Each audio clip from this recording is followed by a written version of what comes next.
हम यहाँ पर उन बच्चों के बारे में बात करेंगे जो जिनकी उम्र 1 साल या करीब 8 महीने से लेकर 2 साल, 2.5 साल, 3 साल, 5 साल तक की है। तो ये बच्चे किन किन चीज़ों से सीखते हैं। हम लोग मीन्स हमारे अभिभावक, पेरेंट्स, माता पिता, ठीक है। ये लोग क्या करते हैं, खास करके माता पिता, इसमें दादा दादी, नाना नानी इत्यादि शामिल नहीं हैं, ठीक है। तो माता पिता क्या करते हैं, बच्चे से अति लगाव के कारण, अत्यधिक स्नेह और प्रेम के कारण क्या होता है, उनकी जो सामान्य चीज़ें होती हैं उनको शैतानियाँ समझ लेते हैं, ठीक है। उनके मनोविज्ञान को वो समझ नहीं पाते हैं, शैतानियाँ समझ लेते हैं, ठीक है, कि भाई ऐसा कर रहा, दीवार पे लिख रहा है तो ये शैतानी कर रहा है, कंप्यूटर को छू रहा तो ये शैतानी कर रहा है, दीवार पे उसने आई बनाया तो शैतानी कर रहा है, झाड़ू उठा लिया तो शैतानी कर रहा है, टीवी छू लिया तो शैतानी कर रहा है, किचन में घुस गया, आटा निकाल लिया तो शैतानी कर रहा है, बर्तनों के साथ खेल रहा है तो शैतानी कर रहा है, इत्यादि।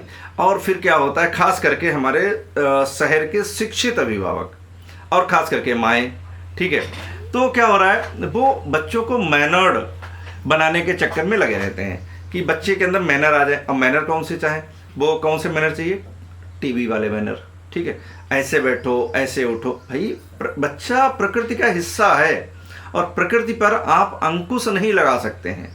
बच्चा आपके व्यवहार से सीखेगा। आप अगर मोबाइल का प्रयोग कर रहे हैं और आप ये मतलब उम्मीद करते हैं कि बच्चा मोबाइल नहीं छुएगा, तो आपसे बड़ा बेवकूफ़ इस दुनिया में कोई नहीं है। आप सिगरेट पी रहे हैं और आप ये उम्मीद कर रहे हैं कि बच्चा सिगरेट नहीं पिएगा, तो आपसे बड़ा बेवकूफ़ कोई नहीं है।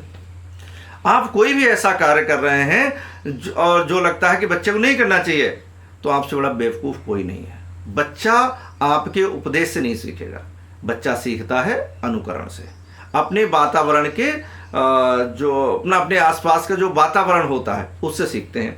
अब ये वातावरण चाहे नकारात्मक हो तो बच्चा नकारात्मक चीज़ें सीखेगा, सकारात्मक हो, पॉजिटिव हो तो बच्चा पॉजिटिव चीज़ें सीखेगा।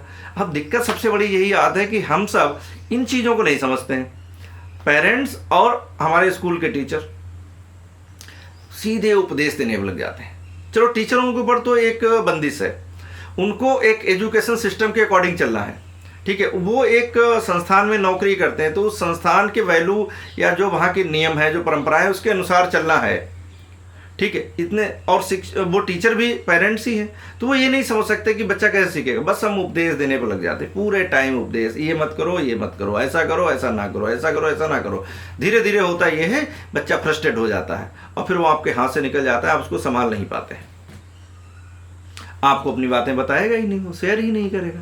तो इन तमाम सारे विषयों पर, बच्चों के तमाम सारे मनोभावों पर, बच्चों के जो हमारा जो बेटा था, अभी तो वो 7 साल का करीब करीब होने जा रहा है, तो जब वो छोटा था हमने छोटी छोटी उसकी सारी तो नहीं लिख पाई और सारी आदतों पर मैं शोध नहीं कर पाया, लेकिन हाँ कुछ चीज़ों पर मैंने ज़रूर क्या कहते हैं लिखा है, उनको शब्दबद्ध किया है और मैंने अपनी डायरी में नोट किया, उसको छोटी छोटी कहानियाँ लिखने की कोशिश की है, उसको विश्लेषण करने का प्रयास किया है कि बच्चा एक जो है वो कैसे सोचता है, कैसे बात करता है, ठीक है, आपसे क्या चाह रहा है वो। तो इन सारी विषयों पर मैं इधर कुछ वीडियोज़ आरंभ करने की कोशिश कर रहा हूँ। मैं कोई मनोविश्लेषक नहीं हूँ जो इस विषयों पर हमारे वीडियो या हमारी कही गई बात कोई अंतिम बात हो सकती है, लेकिन हाँ हमारे कुछ अनुभव ज़रूर हैं जो मैं 4, 6, 8, 10 वीडियो में जितना भी इस विषय पर मैं बना सका उतना मैं बनाने का प्रयास करूँगा, ठीक है। तो आप लोगों से प्रयास है कि आप हमारे साथ इस संवाद यात्रा में, बच्चों के मनोविश्लेषण की संवाद यात्रा में आप हमारे साथ शामिल होइए, हमारे चैनल से जुड़िए, जहाँ पर हम अभिभावक, हम टीचर उस शिक्षा की बात और ख़ास करके बच्चों के मनोविश्लेषण पर, बच्चे आज की डेट में क्या सोचते हैं, उनको शिक्षित कौन कर रहा है। हमें लग रहा है कि पेरेंट्स को लग रहा है ज़्यादा से ज़्यादा हम सुविधाएं दे देंगे बच्चे को, है ना, वो 50 रुपये मांगेगा, हम 500 रुपये उसको देंगे, हम उसको 100 रुपये की शूज़ की जगह 1000 रुपये का शूज़ दिला देंगे, हम उसको एक सामान्य विद्यालय की जगह पर हम एक बड़े ब्रांड में एडमिशन दिलवा देंगे, तो बच्चा ज़्यादा सीखेगा, ज़्यादा सक्सेस होगा। इससे बड़ी आपकी कोई दूसरी भूल हो नहीं सकती है, बिल्कुल नहीं हो सकती है। सबसे ज़्यादा घातक अगर बच्चों के लिए कोई है तो आप हैं, बच्चे की मम्मी और पापा, ठीक है। आपने सबसे पहला जो काम किया, बच्चों को दादा दादी से काट दिया, आप संयुक्त परिवार से अलग हो गए। आपके घर के संस्कारों को, आपके परिवेश को केवल और केवल दादा दादी बच्चों में उतार सकते थे। तो हम वहाँ से अलग हो गए, ठीक है। और अब जो दादा दादी नए बन रहे हैं वो तो परंपराओं को जानते ही नहीं है, क्योंकि हमारे पास जो एक अंग्रेजी का वातावरण गढ़ा जा रहा है, संस्कृति हमारे चारों तरफ जो फैलाई जा रही है, उससे हम अपनी संस्कृति से भी अलग हो गए।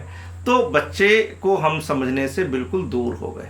बच्चा कुछ और समझ रहा है, हम कुछ और कह रहे हैं। बच्चे की ज़रूरत कुछ और है, हम दे कुछ और रहे हैं। तो ये तमाम सारे विषय हैं, इन पर आप सारे लोग हमारे साथ आइए और हम एक मिलजुल कर संवाद करते हैं। आप के प्रश्न हो सकते हैं, आपकी जिज्ञासाएं हो सकती हैं, हमारे प्रश्न हो सकते हैं, हमारी जिज्ञासाएं हो सकती हैं। हम अपनी बात रखेंगे, आप अपनी बात रखेंगे, और मैं आप लोगों का इस विषय पर अगर कुछ काम करने का मन है तो हम लोग आपके वीडियो भी बनाएंगे इस विषय पर आकर, और हम लोग एक साथ जो है इंटरव्यू के माध्यम से, अपने मनोविश्लेषण के माध्यम से, तमाम सारी चीज़ों के माध्यम से हम बच्चों की बातों को यहाँ पर निकाल कर लाएंगे, बच्चों के मुद्दों को उठाकर लाएंगे, बच्चों की शैतानियों को उठाकर लाएंगे।